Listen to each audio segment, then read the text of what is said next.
Hello friends, this is Grawl.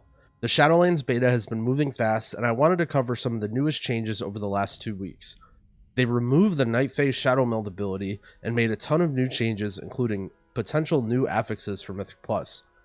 I plan on periodically making these videos, updating you guys on what's going on with the beta, and once the game is released, I'll be coming out with guides and commentary videos, so be sure to like and subscribe so that you can stay notified. Let's jump into some of the changes that I've found most interesting. The first is the Great Vault objectives and UI is now in the beta. This is the replacement to the weekly chest. The way it's going to work is you only get one item per week, and the options that you get to choose from are based off of how far you complete in each of the 3 areas: raids, mythic dungeons, and PvP.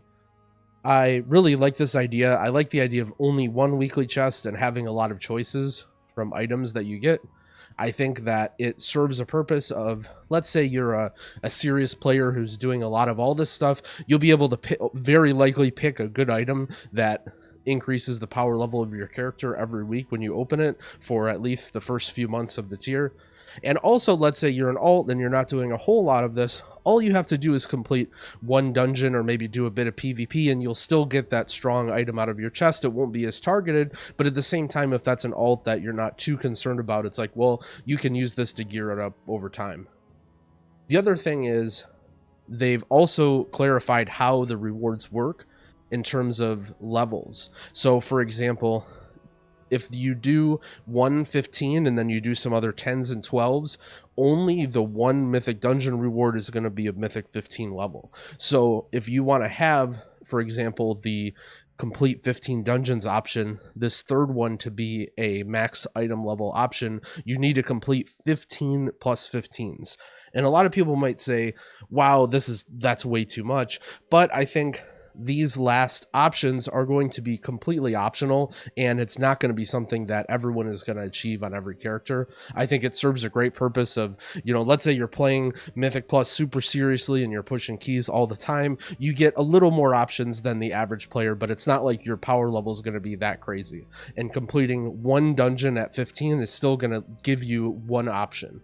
And even if you're, let's say, playing PvP and you decide, let me do my weekly Mythic Dungeon, you get that one extra option, which will help not only increase the power level of your character, but also give you more of a chance to fill in that slot of an item that you have that's not very good or you're looking for something specific. The next is new potential Keystone Affixes added in beta. They haven't released very much info, but I still want to talk about these.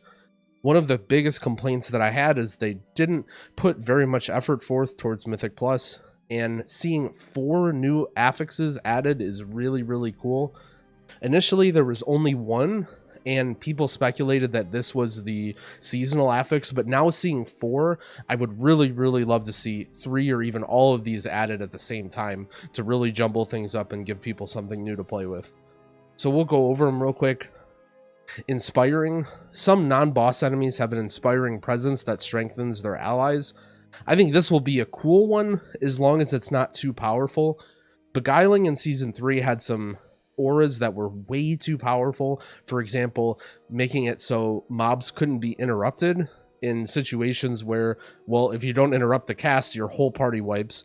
And it's like, well, the only counterplay was to CC this one guy infinitely away, and that didn't provide good gameplay. But it would be cool if these auras maybe give a slight damage buff, or maybe a little bit of armor or something, something that makes the pack harder and more interesting, but not something that is just like, well, the only way to play this is to CC this mob away. Next is Spiteful. Fiends raise from the corpses of non-boss enemies and pursue random players. Again, this could be really bad or really good. They could be mobs that instantly kill you in one hit and spawn from every mob, which would be really rough, or they could be, only on sun mobs, or might slow you, or, so who knows what exactly this could be. I don't want to speculate too much as to what this is going to do. However, it does seem somewhat interesting. Storming. While in combat, enemies periodically summon damaging whirlwinds. This one scares me a little bit. I think this could be a really cool affix that is essentially like, okay, while you're playing, you have to dodge a lot, but I'm worried that in higher key levels, it's going to scale to the point where it just kills you in one hit. And if it's spawning, like, it's going to be really, really tough for melee players and not much of a deal at all for range players. So this, I think, should be tuned again so that you can get hit by one or two of these occasionally, even in high keys, and it's not too bad. I think similar to the tuning of old Volcanic, like, this is going to be even harder to dodge than Volcanic, for example, at least I would imagine, so it shouldn't be more harmful than Volcanic is. And Prideful, defeating non-boss enemies fills players with pride, eventually forming a manifestation of pride that they must defeat. This is sort of theoried to be a single target reaping, which I think is really cool. I really love reaping in the sense that it changes sort of how you think about routes, and if you really want to min-max it, you may want to pull packs in creative orders so that you can spawn mobs at certain times, maybe pull them with other stuff. So I really like that idea with reaping, and one of the biggest problems with reaping is that it was just way too many targets, and so classes that were uncapped AoE just pulled way too far away, and making it a single target reaping would almost immediately solve that problem. And I think this is going to be a really cool affix. I wouldn't be surprised if this still ends up being the seasonal one that they choose. I really hope that these are in-game affixes that are all played in season 1. I'd be really sad to see all of these being the 4 seasonal ones and then we don't get any new ones. If we get even 3 new affixes along with the reworks to bursting and stuff, seem really good. Next, we'll talk about the Covenant bonuses and dungeons. This is one of the very contentious topics going around right now in the community. There are Covenant bonuses for every dungeon so far, or they're being added. So just as an example of this one, in the Venthyr dungeon, there are anima cages that are spread throughout the dungeon, and if you locate them and activate them, it gives a buff to your party. And at first thought, you think, wow, that's actually kind of cool. They have, you know, certain things and mini objectives that may alter the route in dungeons. But the problem is you need to be a member of the Venthyr Covenant to do this. So if this is something that's active in Mythic Plus, the way it's going to work out is that a push group is going to need to have one of every covenant, and a pug is going to need to have a person of that covenant of whatever dungeon that you're doing. So it's going to significantly limit matchmaking in the sense that when you're in Group Finder, it's already tough if you're a class that's not meta. Well, now it's going to be, not only do you need to be a meta class, but you need to be a rogue with Venthyr to get into this group. And I think it's going to put a strain on matchmaking that makes it difficult.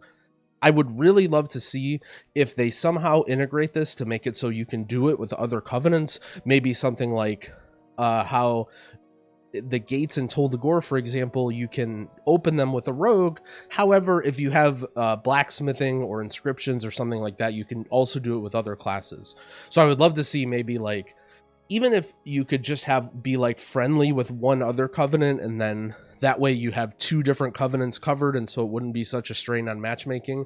I actually really like this idea of cool objective-based stuff in the dungeons, but I really don't like the flavor of you need to have members of each covenant.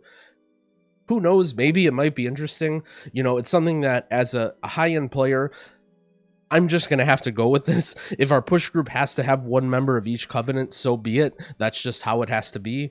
However, I would like to see it for pugs, and, you know, some way to work around it so that every time you go into Sanguine Depths, for example, you don't need to have a Venthyr person. Next is, I think, a pretty big one for healers. The Night Phase Soulbind trait that is essentially Shadow Meld was removed in a recent beta build. This is sort of interesting. They did this exact same thing in BFA with the I think it was a toy in the Vol'dun area where it looked like it was a replacement to Shadow Meld, so teams wouldn't be so reliant on that. And, you know, if there was a specific route that required Shadow Meld, it could be used, and then they nerfed it out of the game. And now they've done this with the Sylvari Mantle trade as well. That's out of the game. So it seems like they really want to make Shadow Meld specific to Night Elf. It's a little bit frustrating that you know, the way that high-end dungeons work, being Night Elf is so good. However, it hasn't been too much of a problem in the current retail. You see that most push groups are Horde anyway, so I don't think this will be a super deal breaker, but it is quite unfortunate, and it also kind of puts this covenant, you know, non-changing covenant system to the test already. You know, people even just on beta have already spent hours and hours leveling, and it's like, well, I picked Night Fae because I think this is the best, and now my covenant is nerfed, and now, you know, like the reason I picked it is nerfed, now I want to change. And it's like, well, you know, so these changes, they have to be really, really careful about these if they make these sort of changes when the game is live, because having a change this severe, I mean, it basically could change the way the covenant that you want to pick in terms of your class. You know, just a nerf that Blizzard does. It's not even like, oh, a new build was discovered or I got this item.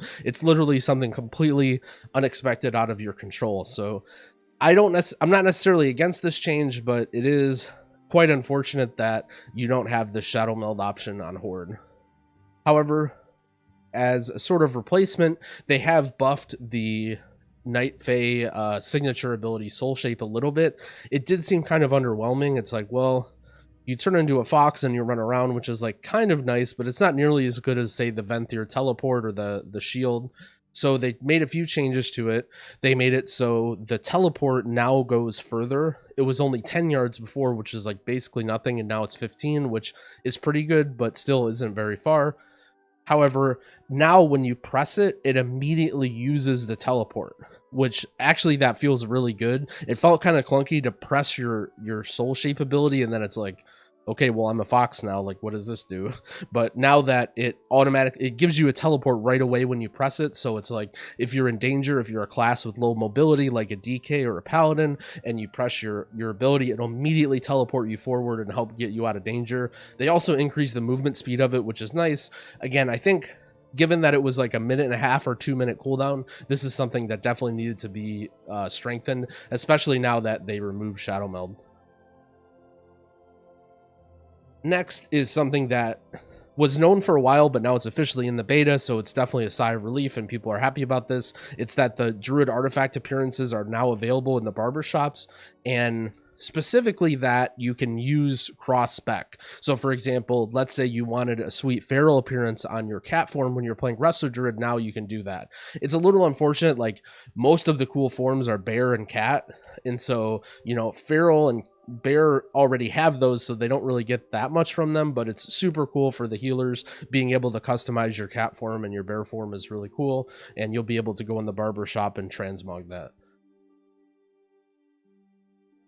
Next is the Druid conduits were added. This was a little bit ago, but I didn't cover this in my Druid first impressions video, so I wanted to include it in here. We'll go over these real quick. These are the endurance conduits. Bark skin is reduced by 10%.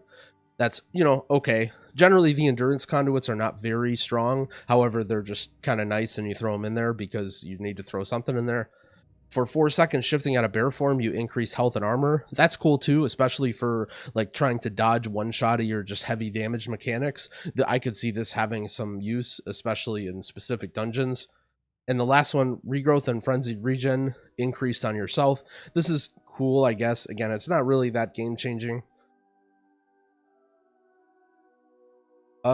So this is now, all right, they're kind of out of order here. Okay, these are the finesse conduits.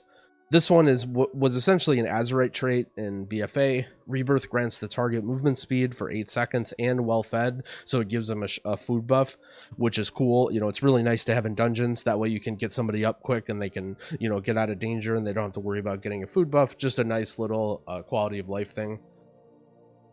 This one, Stampeding Roar's radius and duration increased by 15%. This one's going to feel really good as a healer. I can see myself using Stampeding Roar tons in dungeons just to help save time and to get my team around. So having a duration and a range increase feels really good. And this last one, the cooldown of Mighty Bash, Mass Root, and Heart of the Wild reduced by 10%. That one will be nice too if you have extra room for this. I don't, in PvP, a Mighty Bash cooldown will be awesome, but in PvE, I don't think you'll see much use out of anything but Heart of the Wild. So if you're using that talent, having this will be helpful. Next is the potency conduits. I'm only going to go over the resto ones, but you can feel free to look up the rest of them if you're interested in the feral stuff. This one is wild growth healing, falls off less over time. It's essentially a wild growth healing buff, I guess. Kind of neat. Clear cast regrowths heal for an additional 20%. I like this one. I feel like clear casting, especially in dungeons, is like a non-thing. Like, you don't even really worry about it since mana isn't too much of an issue. So I like seeing something to buff the procs of regrowth. Swift Mend healing increased by 30% of the consumed heal over time effect. This one could be good too, especially because if you're consuming a big heal over time effect, it's probably an emergency, and having that additional healing might be nice. I'm wondering how that'll work with the Swift Mend legendary when you're not consuming anything. And the last one, Nature Swiftness cooldown reduced by 10%. This is pretty good too. I found Nature Swiftness to feel really good in dungeons. A lot of people are worried about the Swiftmend changes. However, Nature Swiftness sort of fills that void of when you need a big heal, but you don't want to consume a hot. And last, we'll talk about the Covenant potency ones. The Kindred Spirits Empowerment cooldown reduced by 10%. This is, just pretty good. I didn't get too much of a chance to try Kyrian, so I can't speak too much into how this will affect gameplay. Adaptive Swarm increases periodic effects by an additional 6%. That's essentially what it does. It increases your hots and your dots. So another 6% seems pretty reasonable. I think if you're playing Necrolord, this is something that you're going to want. However, right now, Adaptive Swarm seemed a bit undertuned. While channeling Convoke, your damage and healing are increased by 12%. This one seems really good, especially for damage. For healing in Mythic Plus, Convoke was like essentially a full heal to your entire party, even without this. So I don't know if you'll notice too much the healing one, but the damage one is certainly nice. And the Venthyr one, Ravenous Frenzy, increases your crit chance by 2% per stack. That'll feel good too. Again, you're going to be pressing this button a lot if you're playing Venthyr. And I think in general, all of these Covenant potency conduits are going to be good and something that you want to use. And the last one I thought I'd include, since we were talking about healer stuff, is some new paladin changes. So they added a new legendary, Marad's Dying Breath. Healing with Light of Dawn causes your next Light of the Martyr to also heal your beacon. And each ally healed by Light of Dawn increases the Light of the Martyr healing by 10%. This is a cool legendary. I can't really speak for the potency of it. However, part of the problem with paladins right now is pressing some of these buttons, especially in raid, like Light of Dawn or Light of the Martyr, just feel bad, and you just don't press them because they're low efficiency. And so having legendaries that kind of bring some of those spells up is good, I think, in terms of, fun gameplay. I'd like to see stuff like this tuned like pretty highly, because this seems like kind of a complicated thing to get good use out of. So if you're getting good use out of this legendary, it should benefit you a lot. And lastly, Shock Barrier has been target capped to 3 targets. This I think is a direct nerf to Divine Toll, the Covenant ability that presses Holy Shock on 5 different people. I kind of like this, to be honest. Shock Barrier was the best legendary that Paladin has. At least that's what people were using.